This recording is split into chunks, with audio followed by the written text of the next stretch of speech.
O plano de Hitler requer os maiores couraçados que o mundo já viu.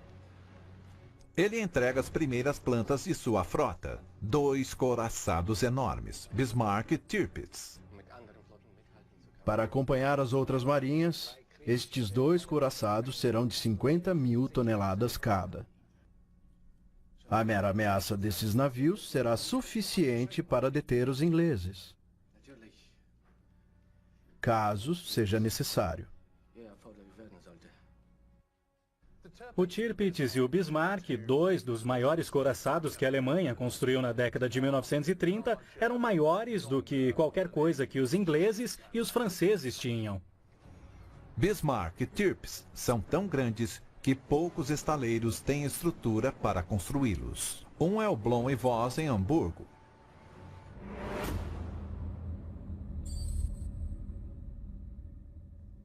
O especialista em engenharia militar Mike Pavelek está explorando o local que ainda é um estaleiro ativo.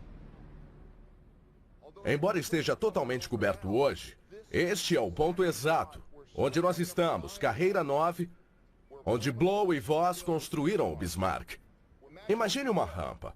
Uma rampa indo daqui até a beira da água, uns 300 metros, onde eles puseram aquilo em 1936. Isso é incrível. É onde o Bismarck foi efetivamente feito.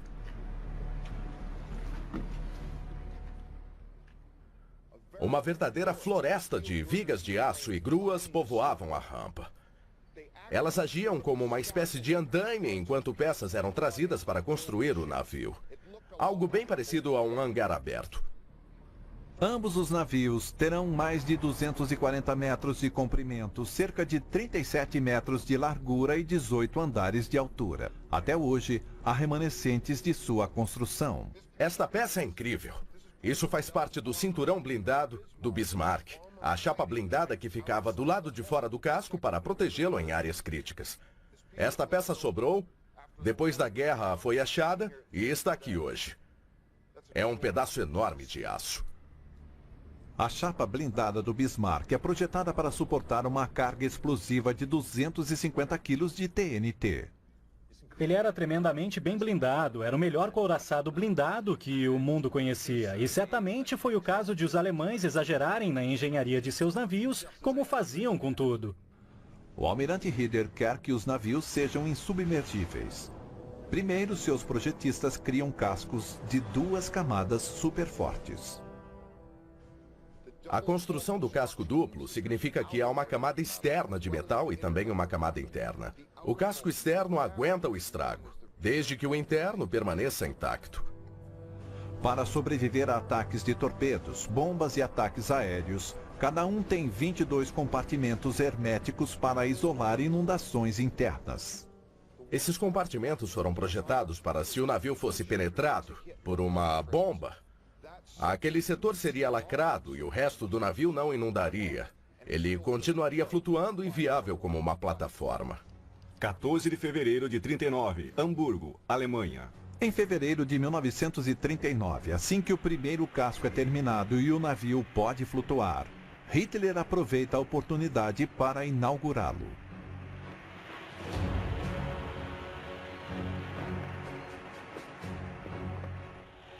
$60.000 espectadores comparecem para ver o batismo do primeiro meganavio de Hitler. Com este desejo ardente, o povo alemão recebe o novo couraçado Bismarck. Pelo comando do Führer e do chanceler, eu te batizo Bismarck.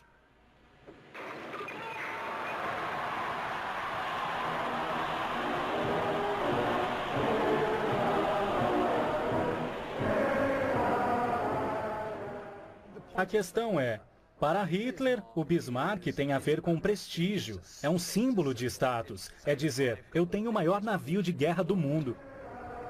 6 semanas após o lançamento do Bismarck, Hitler lança sua segunda superarma, o Tirpitz. Eu te batizo Tirpitz.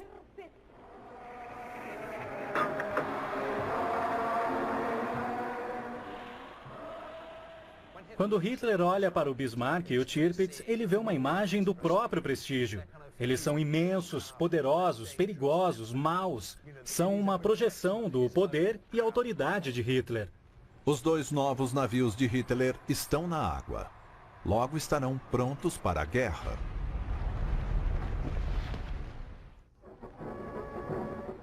Hitler está encantado com o progresso de sua nova estratégia naval.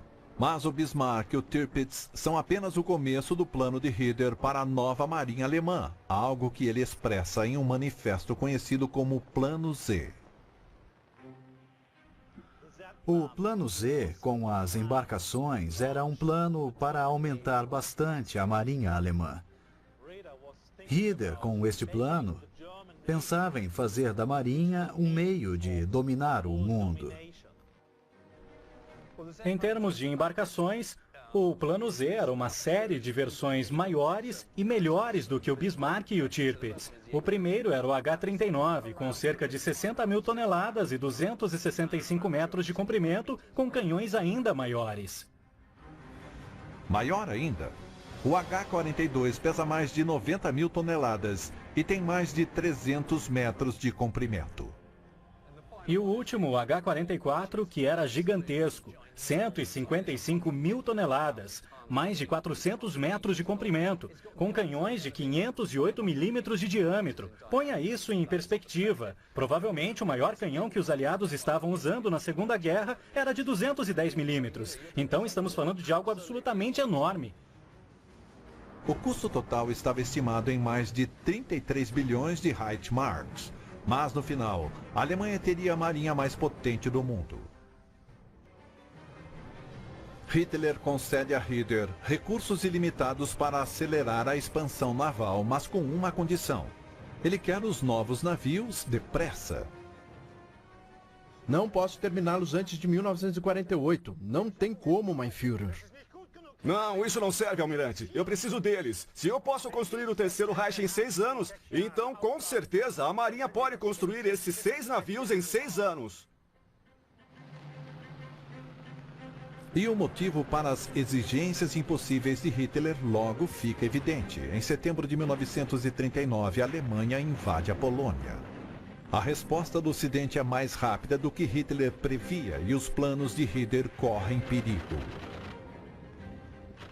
Inglaterra e França declaram guerra e, de repente, a Segunda Guerra Mundial começa e isso desarranja todo o Plano Z e o de rearmamento futuro. Por isso, o Plano Z fica parado, porque no momento a meta mais imediata é derrotar a França, o que será feito predominantemente por terra e ar, não com poderio naval. Com o Plano Z suspenso, a prioridade de Hitler é levar o Bismarck e o Tirpitz para a batalha.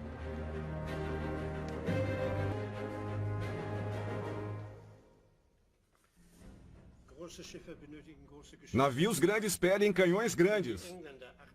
Se os ingleses têm os de 38 centímetros, o Bismarck tem de ter.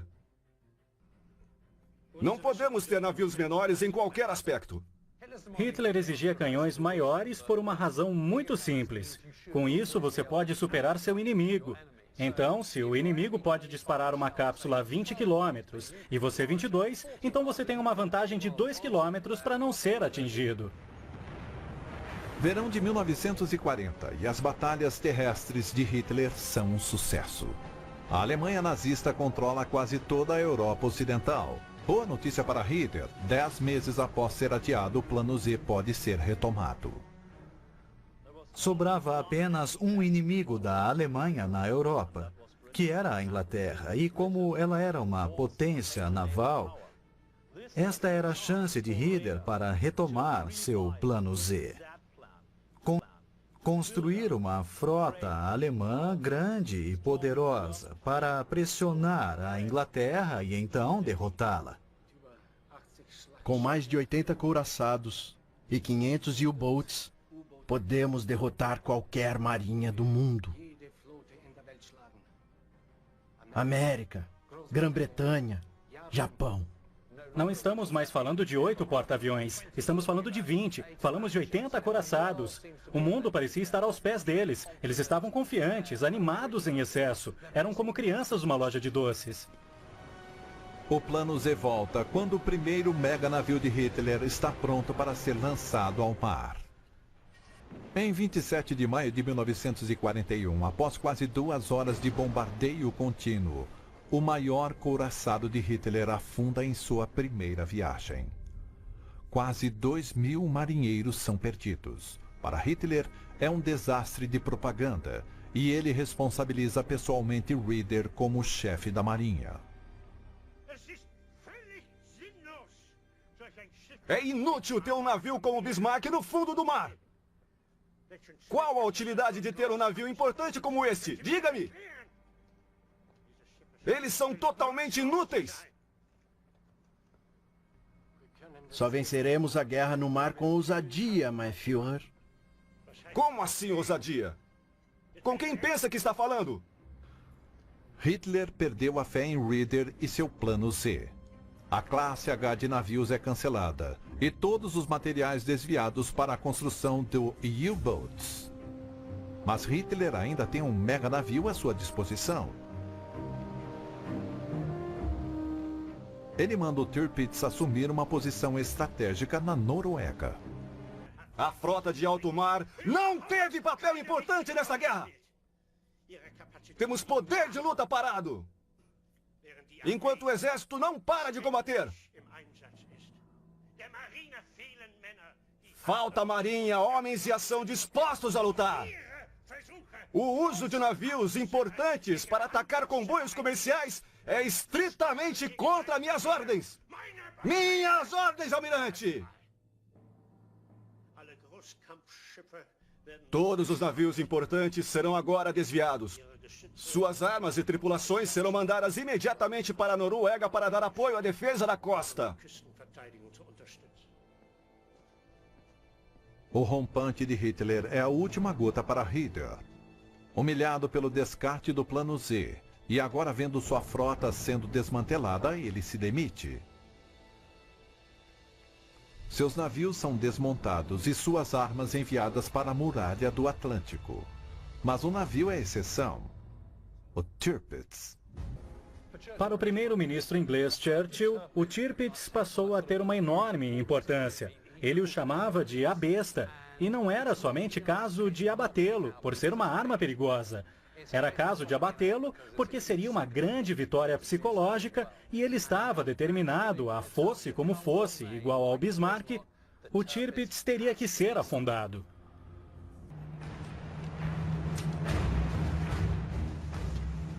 Decididos a terminar o que começaram, os esquadrões britânicos partem em outro ataque ao Tirpitz.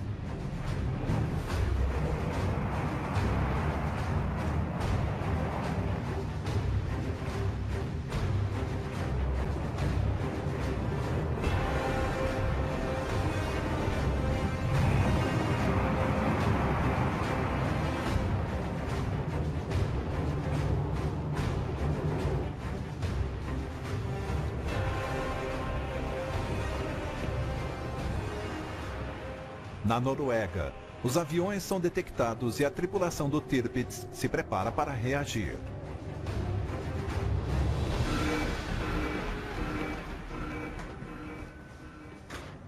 Todos estavam em posição quando os bombardeiros nos sobrevoaram, mas havia um problema com o sistema automático de disparo.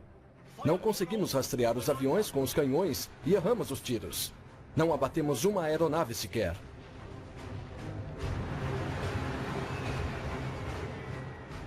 Estas são imagens reais do ataque ao Tirpitz.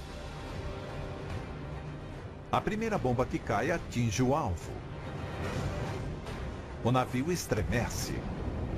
Em 90 segundos, 6 toneladas de bombas explodem no navio e ao seu redor. A bordo, o caos era total. As explosões ocorriam ao nosso redor. Ondas de choque das bombas explodindo no fiord fazem o Tirpitz inclinar de lado, desalojando-o do banco de areia protetor. A água começa a entrar e o Tirpitz tomba com 1.700 homens a bordo. O tenente Volsin é um das centenas de marinheiros presos dentro dele.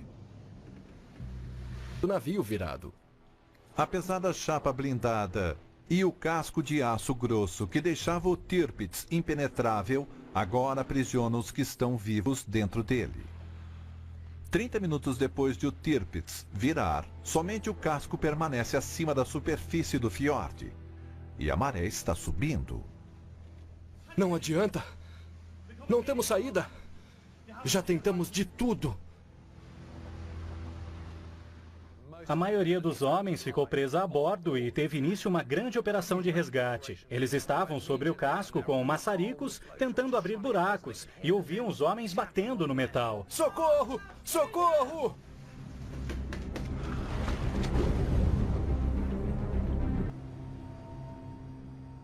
O naufrágio do Tirpitz marca o fim definitivo das aspirações navais de Hitler. No fim de 44, no oeste, os aliados estão avançando pela Europa. No leste, os soviéticos abrem caminho até Berlim. E agora os 2 meganavios de Hitler, símbolos de status do Terceiro Reich, estão submersos. Os meganavios de Hitler fracassaram porque não eram muitos e não tinham o apoio de outras embarcações e muito menos de poderio aéreo, de porta-aviões. E na Segunda Guerra era preciso ter couraçados e poderio aéreo, algo que os nazistas nunca desenvolveram. Navios grandes são coisa do passado. A guerra foi dominada pelo poderio aéreo, por submarinos, e não é coincidência aviões terem tido um papel vital no afundamento de ambos os navios. Depois da guerra, o almirante Rieder foi condenado à prisão perpétua no julgamento em Nuremberg por violar o Tratado de Versalhes. Libertado por estar com a saúde fraca, ele morreu em 1960. Willibald Wolfsen retomou a vida civil na Alemanha.